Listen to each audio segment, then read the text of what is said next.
नागाळा येथे समस्त तेली समाज बांधवांच्या वतीने संत शिरोमणी संताजी जगनाडे महाराज यांचा जन्मोत्सव सोहळा महाराष्ट्राचे माजी मुख्यमंत्री स्वर्गीय मा.सा. कन्नमवार आणि राष्ट्रसंत तुकडोजी महाराज यांची पुण्यतिथी असा तिहेरी संगमाचा कार्यक्रम आयोजित करण्यात आला।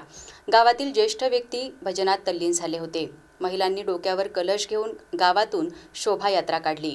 शोभायात्रेने गाव दणाणून गेले होते।